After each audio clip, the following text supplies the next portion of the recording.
0. Thank you, guys. All right. So we're going to start by taking a couple of steps back and going back to this formula we got introduced to. What does the P stand for? Momentum. Momentum of what? A photon. Well, turns out it doesn't just have to be a photon. Okay. Now, why is it a bit weird to describe a photon as having momentum? What's the issue with that? It has no mass. So we lose some aspect of some of our traditional physics here. Some of the classical physics breaks down here, all right? And we focus instead on quantum physics, which does explore the momentum of a photon through its wavelength, some amount of energy, and we appreciate that energy is equivalent to mass based off Einstein's relationship. Here's where it gets weird, though. If that's the momentum for a photon, which is a particle that has no mass and has wave-like properties, hence why it has a wavelength, why can't things that have momentum have wavelengths other than photons? That's exactly what de Broglie, which I'll quickly jot down. De Broglie, also known as Du Bois, sorry, had to be made. Thank you. And it's spelt kind of weirdly. De Broglie, or de Broglie, proposed that all particles had wave-like properties.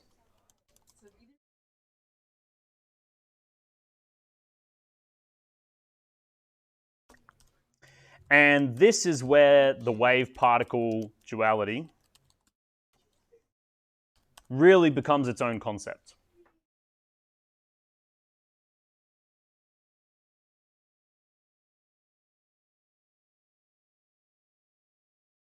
And again, this was the fundamental idea behind how this could be possible. Lambda wavelength equals h over p, or another way of writing that is that the momentum of an object equals Planck's constant divided by lambda. Now, the proposal here is that any particle has a wavelength associated with it. That's a weird concept. So we're going to dive into what that can mean today.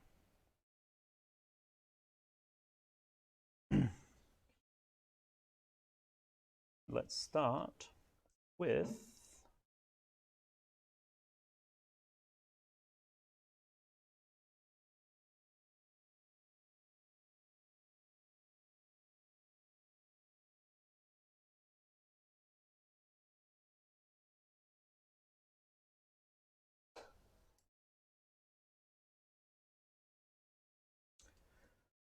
where is my example? Yeah.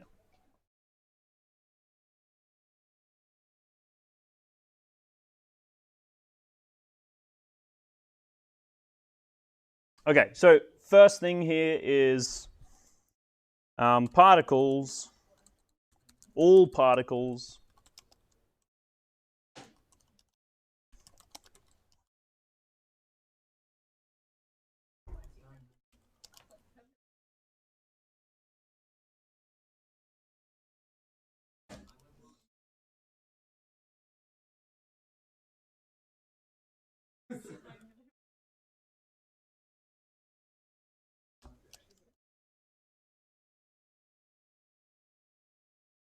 So this is the concept.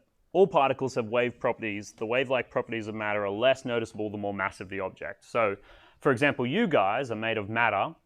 You, on average, have some wave properties to you. Same with a truck. A truck going down a highway has some wave-like properties to it. But the wavelength is so small, and the interactions you have with other matter in that state as a body or as a truck or whatever are so large that your wave properties are not apparent. You don't appear to interfere, or you can't cross over and, what's the word I'm looking for? Two peaks make a super crest. Interference, yeah, it is interference. You don't interfere with each other. You don't create diffraction patterns when you pass through one another. You don't behave like that because your wavelength... No, exactly, because your wavelengths are well within the boundaries of your mass. So this can be applied to anything. Now, the example we're going to look at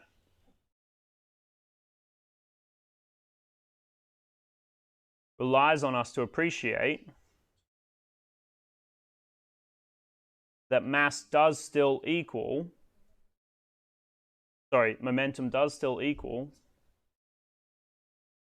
mass times velocity for objects with mass. So as much as that classical mechanical model might break down, it does still dictate the momentum of objects with mass. And this was the whole idea, right? If you have mass, maybe you do have some momentum based off your mass and velocity. So if we know the mass of something, say the mass of an electron, and we know the velocity of that electron, we can tell its momentum. And we can then use that momentum, p, that we find, to find the wavelength of that object. And we can then do experiments like the double slit experiment, where we reduce the size of the slit to be smaller than the wavelength, and we can observe if that's true. And it is. Electrons have wavelengths. So do all fundamental particles. So do all massive bodies. It's just that as you get larger in mass, your wavelength gets smaller.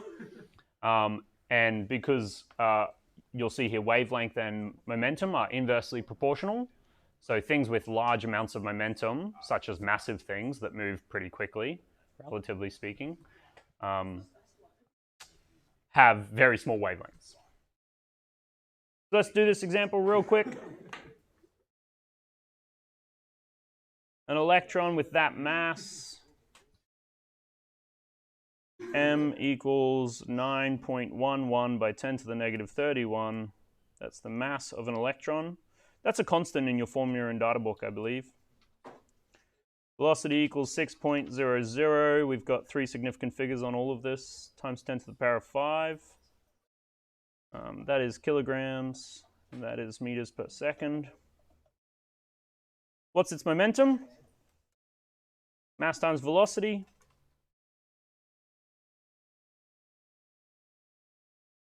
I know it's going to be close to 55.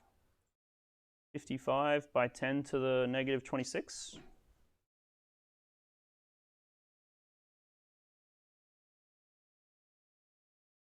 Let's go 5.47 then, 3 significant figures, times 10 to the negative 20, negative 25.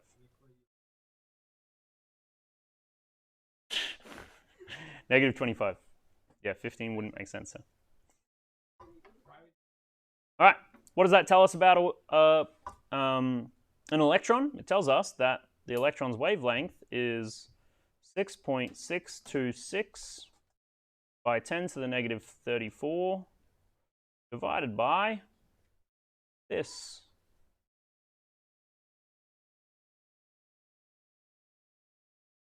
That's what it tells us.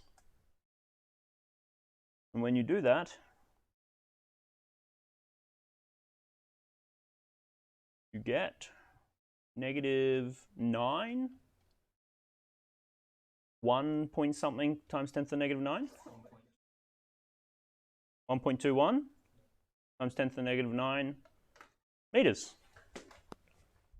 Small, nanometers, 9.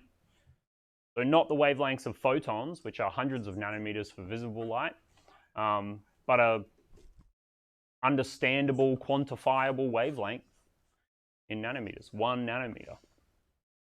Now, at the time, it was probably pretty hard to measure a wavelength of 1 nanometer. It was probably incredibly difficult to make a double slit experiment with 1 nanometer sized slits. But since then, thanks to new technologies, that's been confirmed. Electrons behave like waves on a scale of about 1 nanometer. Pretty cool. You are now waves. Congratulations. You just have very, very tiny waves. Kilogram meters per second if you want. Go for it.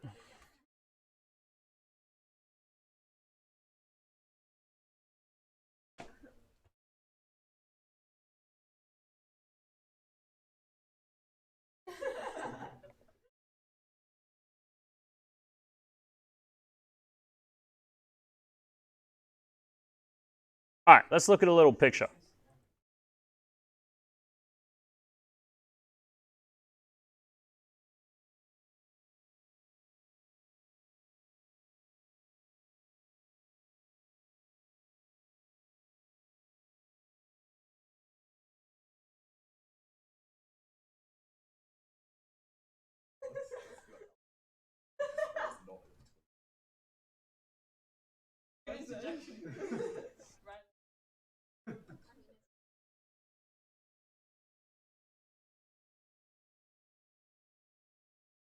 All right, you ready for this, guys?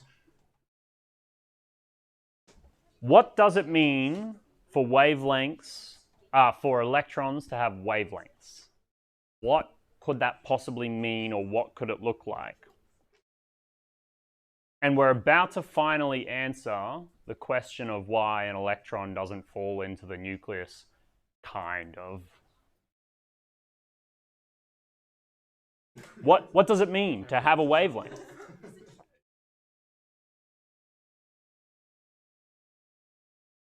What if the wave wasn't a piece of string with two ends, but a loop? This was one of the premises of string theory, which I'm no expert on and don't know a lot about. I haven't studied it. But as I understand it, it's basically you take a piece of string in a loop, and that can have a wavelength to it. You could shake that string up and down or inside out, and it would shake all the other parts of the string all around it, right? It could have up and down wavelength and outwards wavelength. It could stretch and be pulled and all sorts of things. So it can have more properties than just a point particle, which is what we understood as particles. The electron as a wave appears as a wave function, and we can describe that function. Now here's the cool part, and this is where quantum mechanics goes, whoa, that makes so much sense, and it kind of works. You know the idea that we have to have discrete energy levels? Well, it turns out anything that has wave-like properties can only create what's called a standing wave at the right frequency. We're going to watch a video real quick, and I'm going to show you what a standing wave is, and that can only occur at set frequencies.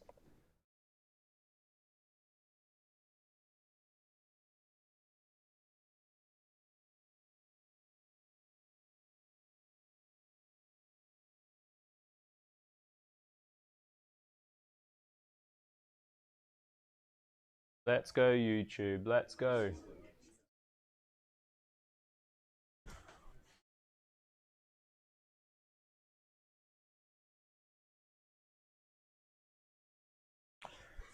Okay, so a standing wave is when, or a stationary wave is another way of understanding it, is when the oscillations in a wave, the motion or vibration in a wave, happens to line up with the length of the wave thing.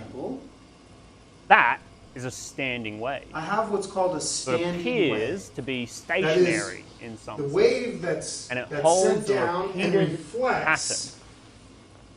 You have to have the right frequency for that set length to make that. Now the waves that reflect, that come down and reflect, destructively interfere with the incoming waves right here. And that's called a node. Length I can touch make it and a it standing still is wave. working. So what if we increase the frequency at that length? Here it's moving up and down, and here it's moving. Possibility, because notice nodes for this one. First one.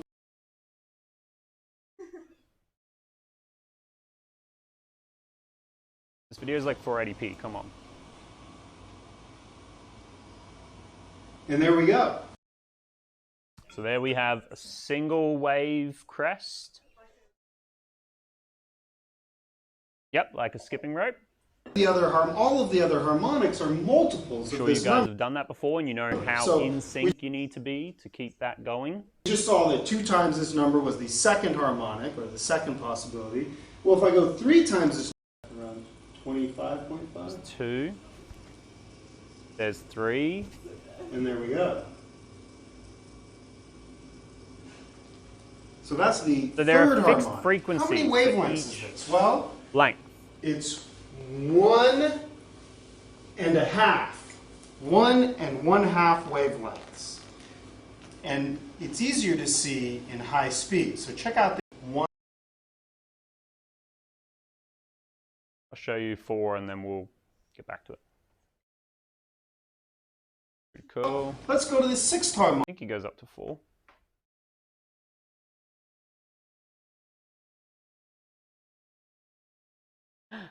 It is on HD, even though it doesn't. Oh no, maybe it's not. There you go. Check that out. There we go. That's the 6th harmonic. 6, right? So each time he has to significantly increase the frequency. Now, what does that mean for our? Did I really get disconnected? Did I show you this before when I said my thing before? Did it come up with the diagram that I had up, or did it come up with this a second ago? Oh, I did have the diagram before. Okay. So, what does that idea of standing waves and the discrete frequencies that they must take mean to us now that we appreciate that electrons have wave properties? What do you think that could relate to?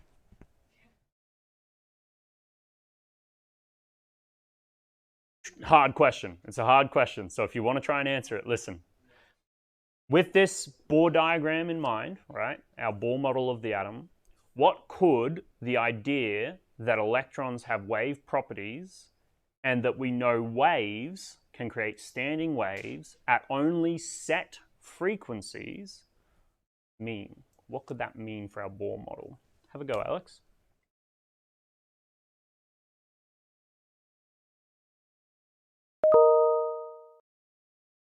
Yeah, so what does that link to in the Bohr model? Well, what do we know if we put X and Y together there, if we put the idea that standing waves can only occur at discrete frequencies and that electrons have standing wave properties?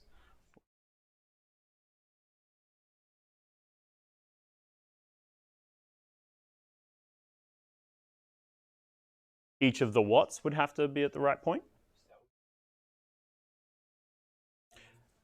N's, the energy levels.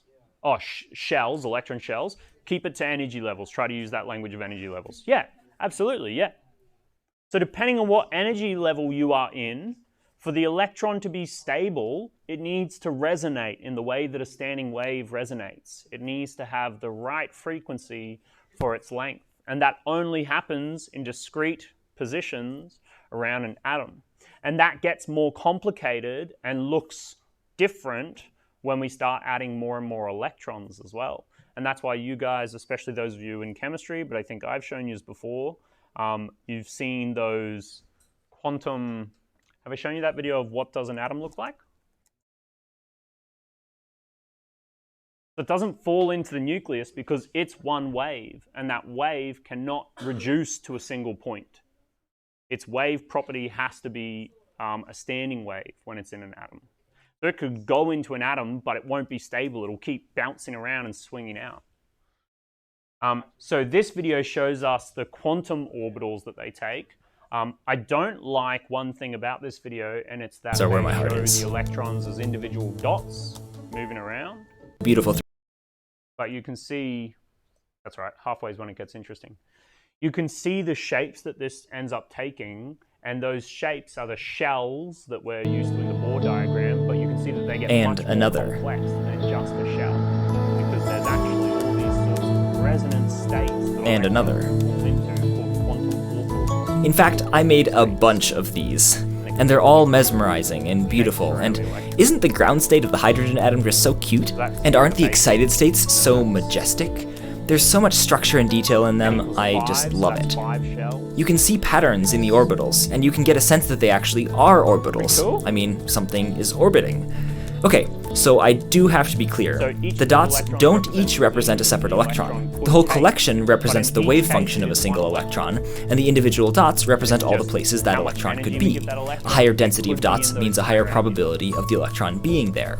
The bigger orbitals are the ones with higher energies, because electrons with more energy are more likely to be far away from the nucleus. The motion of the dots is showing the flow of the wave function, and does correspond to an extent with its actual angular momentum, though they're not angular momentum equation. You have already learnt a version of it, but you don't need to model it in 3D space. So those of you who know your IJK components, there's a J vector in there. Delta, I don't even know what that is. Delta, I should know that stuff, but cool, right? So that's basically, oh, come on. Why do I keep getting kicked out?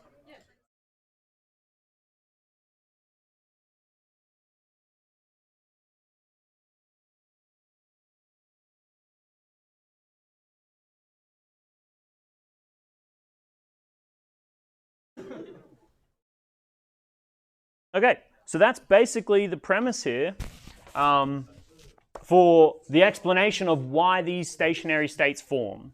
It's because there are only fixed positions and fixed energies where an electron can exist in a stationary state. If it's not in a stationary state, it's not stationary. It will be unstable, it will shake around, move around, bounce back and forth until it falls into a harmonic stationary state. If you're musical, you know all about harmonies and that sort of stuff. You can think about this as the music of physics. Beautiful. Yes, Alex? Do you have a question? No? All right. Cool.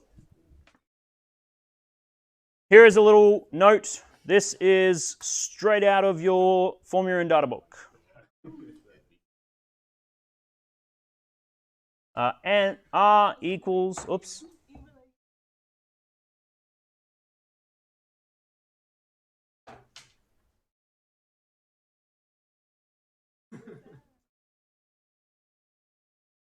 No, don't worry about the quantum diagrams.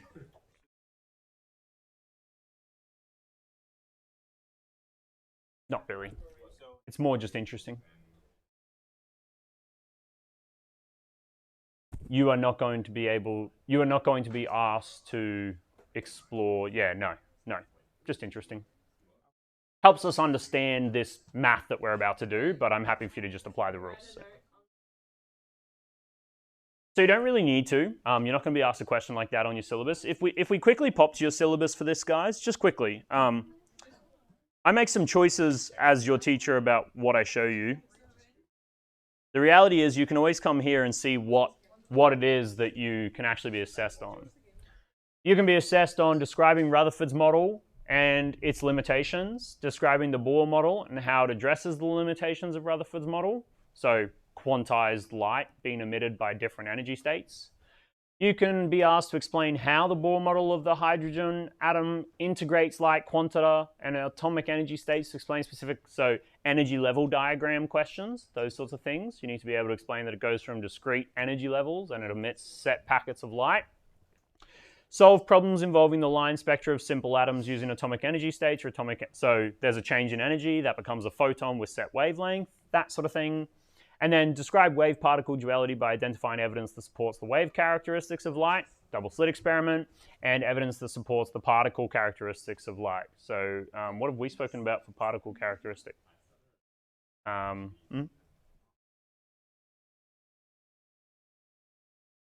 so on QCAA, yep. It's also essentially a know-and-do table. Did I end up printing a know-and-do table? Do it. Which photo? Oh, no, I was saying I'm either just going to put it up or if I need to, I'll print it. I guess it wouldn't hurt to print it, but you don't really need it yet, so don't worry. Nothing on there says you need to understand the wave-like properties of the electrons in an atom and how it prevents collapses of atoms. It's just, I think it's really interesting stuff, and I wanted to cover it. But what I do expect you to be able to do is know that which you will also see written as this.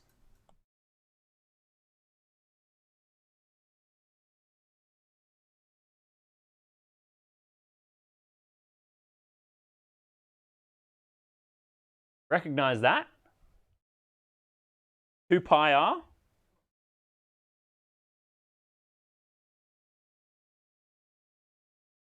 Circumference is the word we use for circles, but yes, perimeter as a concept. Circumference of a circle, it's in the formula for the quantum wavelengths of electrons.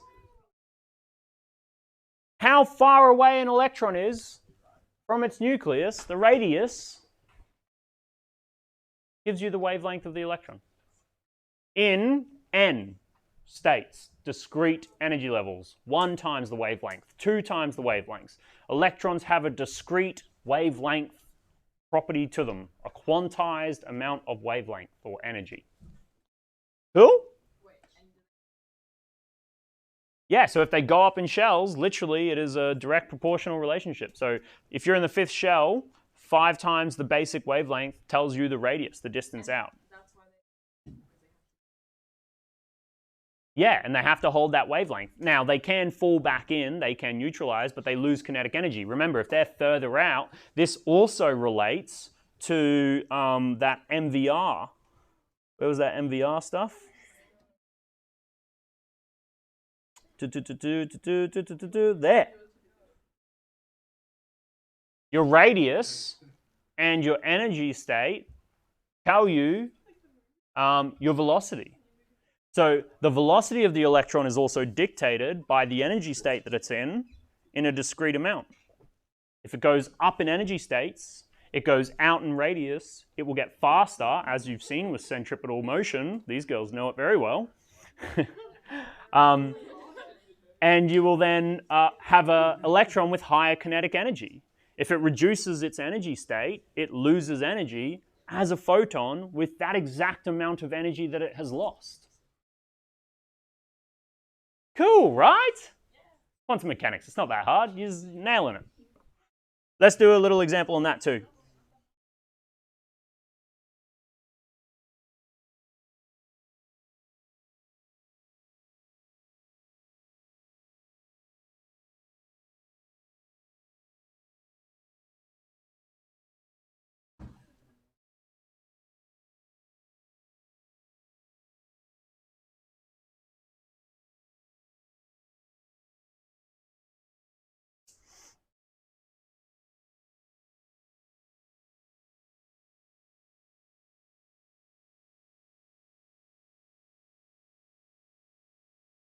Reckon you can do it?